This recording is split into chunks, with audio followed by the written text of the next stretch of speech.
We already have 1, 2, 3, 4, 5. These are the things that we're going to do in reference to it, and we're trying to get Boko Haram as part of that. Now, what will happen if we're unable to convince the most important people that Boko Haram ought to be such declared?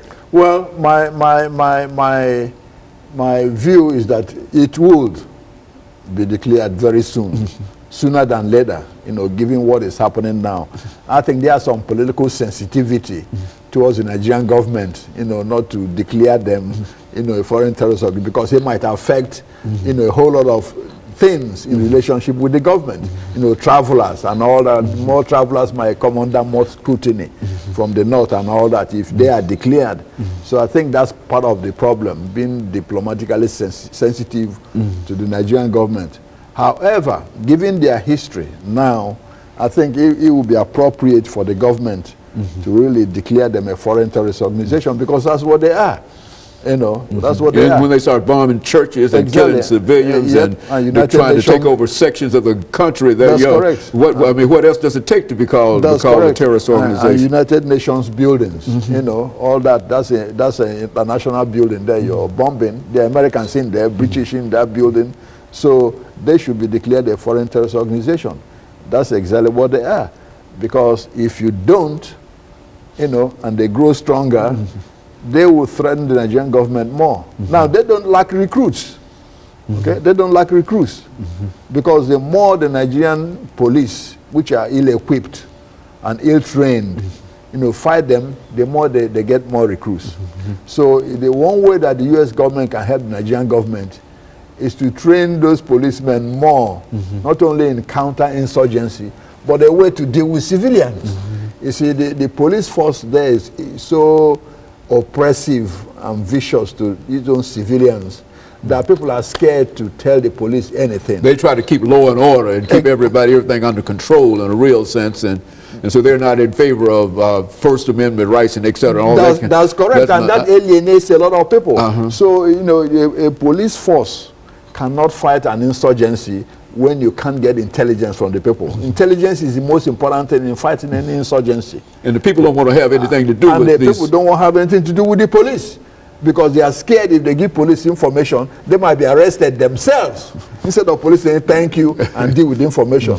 So that's a big problem, and that's what is alienating that part of that country, because anytime somebody gets shot, the police just goes in and starts shooting without they shoot first and ask questions later. They shoot first and ask questions later. And it shouldn't be that way. If you are fighting an insurgency, the number one cardinal rule is winning the hearts and minds of the people. But the police, instead of winning those hearts and minds, they alienate those hearts and minds. So it's very critical that the police force need to be completely overhauled and trained in community policing. They should be a friend of the community, not the enemy. But right now, almost everybody in the country sees them as the enemy, not as a friend. And Boko Haram can build upon that in terms of what you're talking about recruiting. And you can look around and they've got all of the dissatisfied and disengaged folks in the country that are now on their side because the police are forcing them in a real sense into Boko Haram. Absolutely, that's what's happening now. In fact, they say some soldiers are deserting now, some policemen are deserting. Well, they say they are deserting because they are not being paid. But my hunch is that's not the reason. They are sympathizers of Boko Haram. Boko Haram. Yeah, and they don't want to fight them because a lot of them come from that part of the country. So they're throwing away their uniforms and deserting, quietly joining Boko Haram.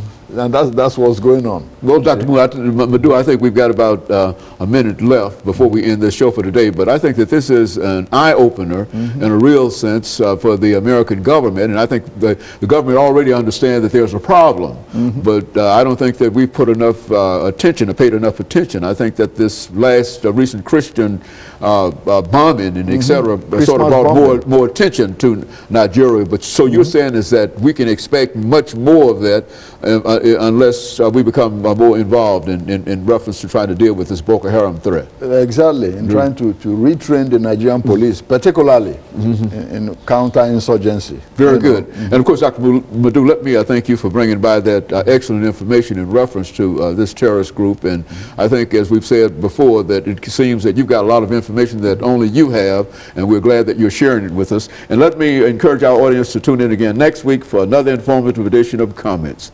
Thank you and good morning.